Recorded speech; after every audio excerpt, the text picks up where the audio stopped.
Okay, Simon, we are back, and this time round we are going to be speaking about AI. Absolutely. This is going to be something of a special. We're going to do a whole session on AI. It's got a lot of traction at the moment. Everybody's talking about it. But this is very timely because the HSE have just announced a load of stuff about AI, which has kind of confirmed our thoughts on where things were going to go. And it's certainly very exciting. Yeah, I'm excited. I am excited. So let's start. How do you use AI at home? Let's start there. So I'm using it a lot more than I was 12 months ago. Yeah. I'd say the best case of what I'm using it for right now is, like most people, my house has just accumulated stuff over the years, especially with having kids.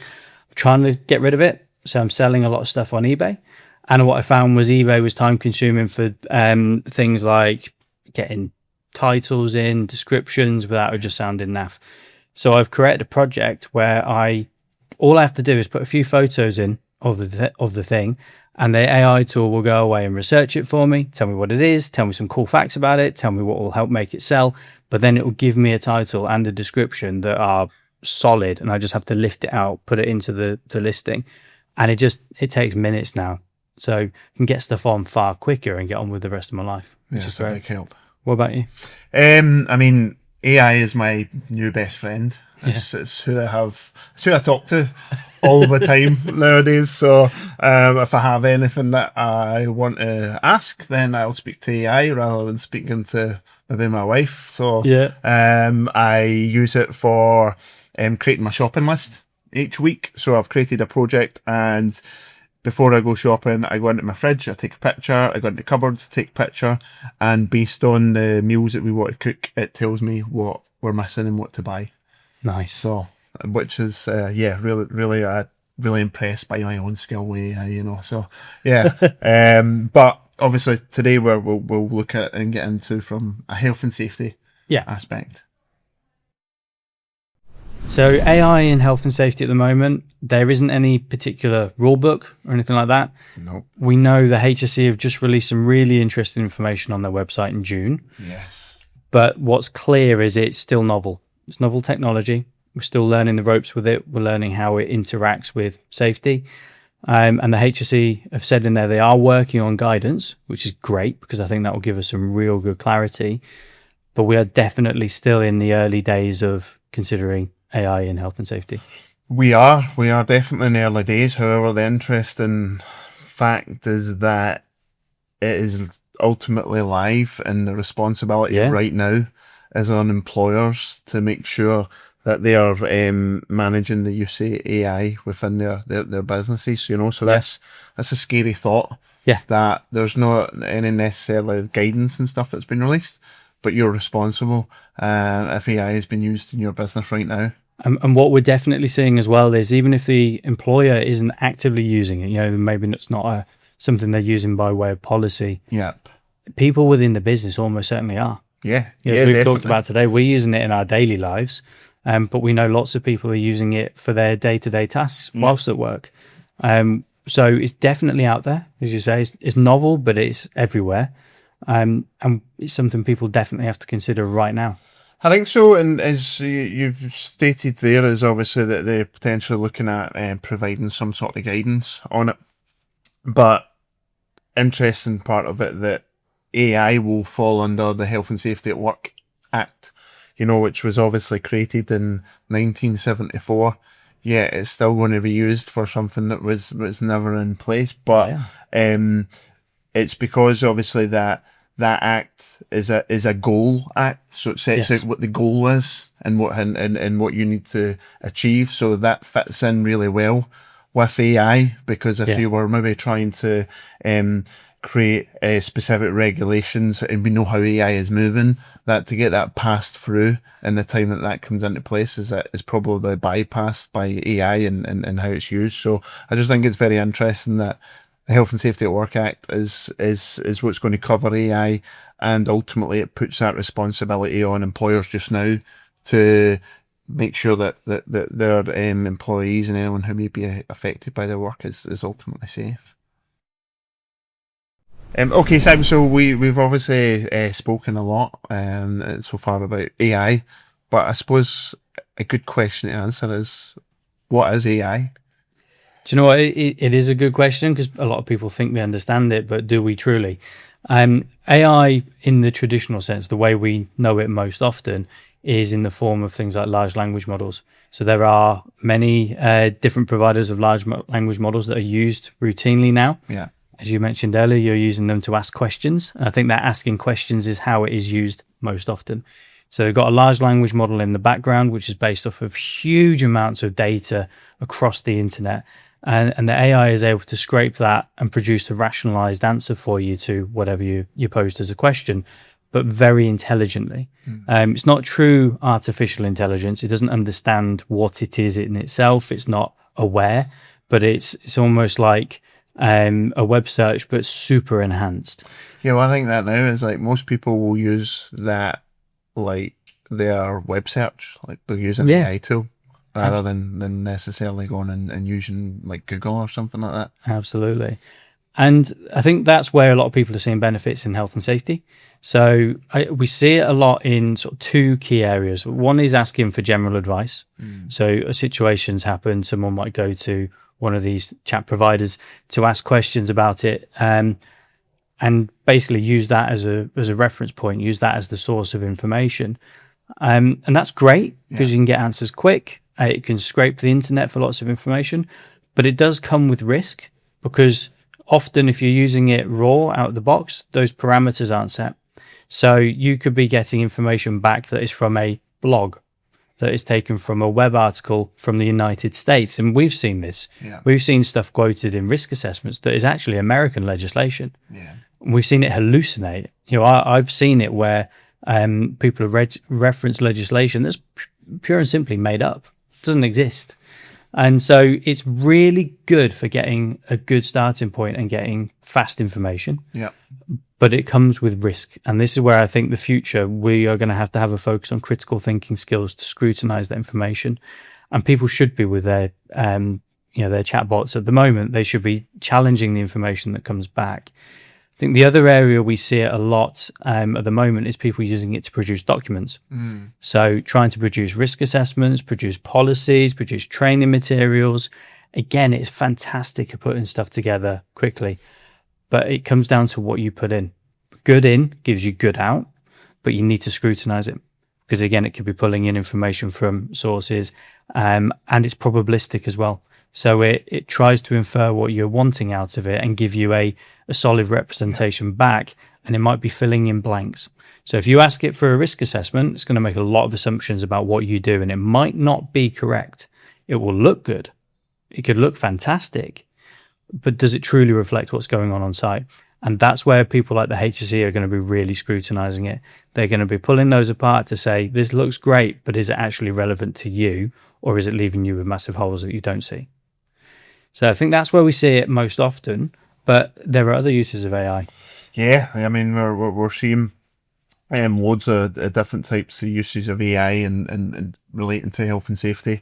I know that there has been like surveys and stuff like that where it's been used in like construction, agriculture. I was watching Clarkson's Farm recently, and I was really impressed. That it was pretty cool that they had got some of their equipment that was working off of like AI, and when they were like spraying pesticides, there's equipment that's created that it's got like a live video feed, and it just identifies where the weed is, and it will spray the pesticide at the specific point of the weed rather than spraying everywhere. So that's pretty cool. It reduces the hazard to any sort of individual that may be there. But we're seeing it in many different use cases. We're seeing it where there may be cameras on like vehicles and stuff like that where it's operating. You can see it in like forklift trucks, and it recognizes that there's someone in its parameter where it's moving and detects that. So yeah, there's loads of interesting and cool use cases that we're seeing, and I believe that we'll just see more and more as time goes on. But as I say, the challenge with that is that the employer is the one that is using this technology is ultimately is in charge of making sure that the risk is controlled when they're using AI. I think that's one of the interesting points, isn't it? Because AI is going to do so much to help control a lot of risks, Yeah. but it is a new hazard in itself. Yeah. Some of these we've had to consider before anyway. What Yeah. happens if that system fails? Do we know if that system's failed? That's been there with existing technology. But it's certainly because we're relying on these technologies more and more, and they're becoming more and more prevalent, Yeah. that's going to become more of a thing. I think one of the big things is how secure is that AI system? Oh, definitely. Like, and so obviously in the past, we have had to consider cybersecurity and protecting our data and so on, you know, and, Yeah. and obviously there's a real risk with that. However, now is seen that cybersecurity for protecting AI health and safety risks is massive, you Yeah. know, because where we have AI carrying out these tasks, say, for example, say it's a AI driven crane in a construction site, you know, it's vitally important that you've got the right cybersecurity in place so that to prevent, say, that being hacked.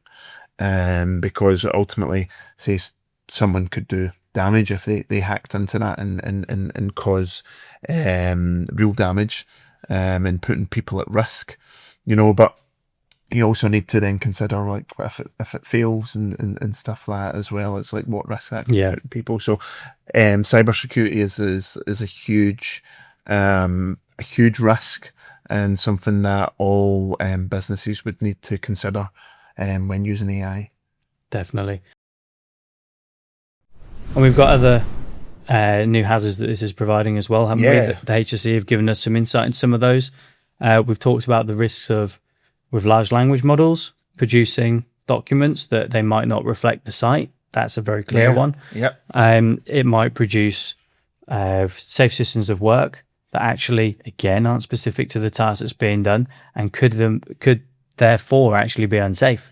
So it might be introducing an unsafe process rather than a safe one. Yeah. So it's really important to have that critical thinking from an expert that can marry that up with the process and make sure it's accurate.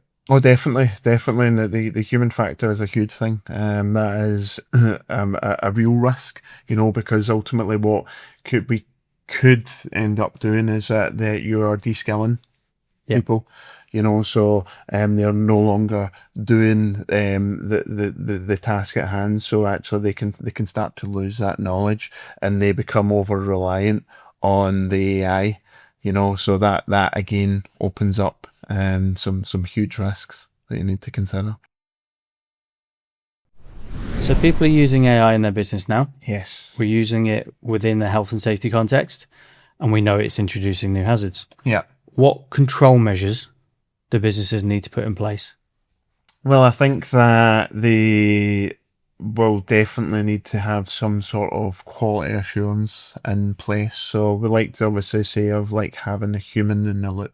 Yep. So, I mean, if you are talking about where you're maybe doing sort of like high risk activities and so on and utilizing AI, then you may want to have your human in the loop at the end process every single time to make sure that it's providing what it's meant to be providing or it's doing what it's meant to be doing.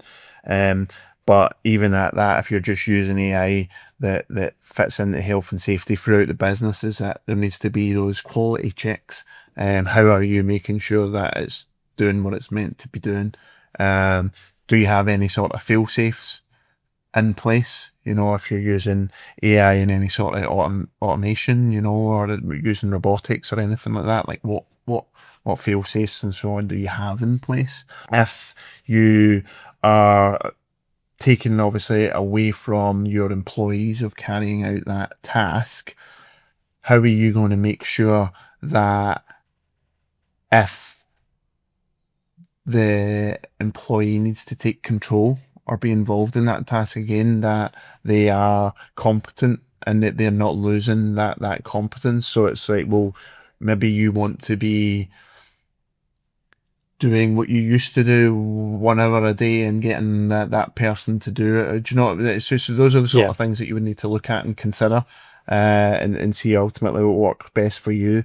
But as I say, a main point is that making sure that the AI is doing what it's meant to be doing, and that you obviously have that fail safe in place if need be. And I suppose one thing that, just like normal health and safety as well, people will look to bypass controls if it can make their lives faster, Yeah. or give them other advantages.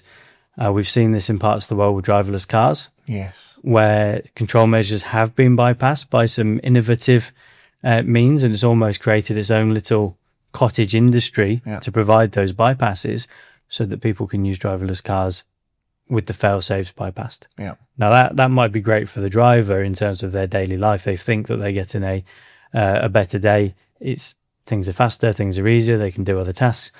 But the fundamental safety control for that AI has just been bypassed, and that presents new risk. And that's, again, the same sort of thing we've always seen in health and safety. Well, I think that fits into another control measure, which is obviously making sure that your employees are trained correctly, trained to on obviously AI, how it works, any sort of fail safes that go with it. So that needs to be included in everything you're doing now. So inductions, refresher training, everything like that you need to be able to showcase of what you've done for your employees to make sure that they understand the risks and that they know the control measures and so on. So that's a massive part of what employers will need to do moving forward. So we've talked about lots of the control measures in isolation. So we've got lots of different ways a company or a business needs to consider AI and how to use it, how to control it. I think what a business needs to do is then look at that as a whole. It's very easy for those little bits to get out of hand. So we should be looking at an AI policy to start with, how they're going to use it, how they're going to make sure it's done right, how they're going to control the data, how they're going to control those additional risks like the cyber risks, how they're going to train their teams. Pull all of that information together into a policy that outlines that clearly and then act on it. Yeah, I think so. And just you were mentioning obviously the policy and so on, and data. Data is vitally important when we're obviously talking about AI, and it's really important that your data is accurate and sort of clean of the data that you're inputting into AI, because obviously if that isn't, then that can cause issues with using AI in a safe manner and so on, and if it's got obviously like false parameters, false information. I think that's really important.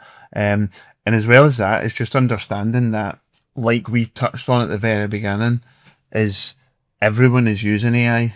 Yeah. All the time, daily. It's just became part of life. So as a business owner, you need to recognize that and look to have sort of parameters or controls in place to make sure that people are using it right when it comes to in the workplace. And again, that's how we're saying that, like maybe them having that control in place of the types of AI and stuff like that that people can be using, and having your policy in place and your control measures to set out, well, yeah, it's great, we're happy for people to be using it, but ultimately here are the controls and stuff that you need to be following, because again, as I say, is if we think that people aren't using it and sort of naive to that, like that is definitely not the way of the world. So having the policy in place, having it clear, setting out, making sure everyone's trained on it, sign it, agree it, is sort of the way to move forward. Yeah, it's going to be crucial. You know that we like to do a wee sort of question when we do these things. So I thought that I'll do it this time round rather than, because I think you done it last time. I think I did. I think you did. Right, so which of these regulators is responsible for AI in the UK? Ooh. The HSE, the Information Commissioner's Office, Equality and Human Commission, the Financial Conduct Authority. Can it be all of the above? It can be all of the above. It can be all of the above. It can be all of the above. My instinct is that it is all of the above, because it goes through everything. Yes, it is. It is. So AI is regulated by all existing regulators. So wherever it goes across is who will regulate it, which I think's interesting, because obviously from our perspective we would think of the health and safety executive and the risks and stuff and managing it from that side. Yeah.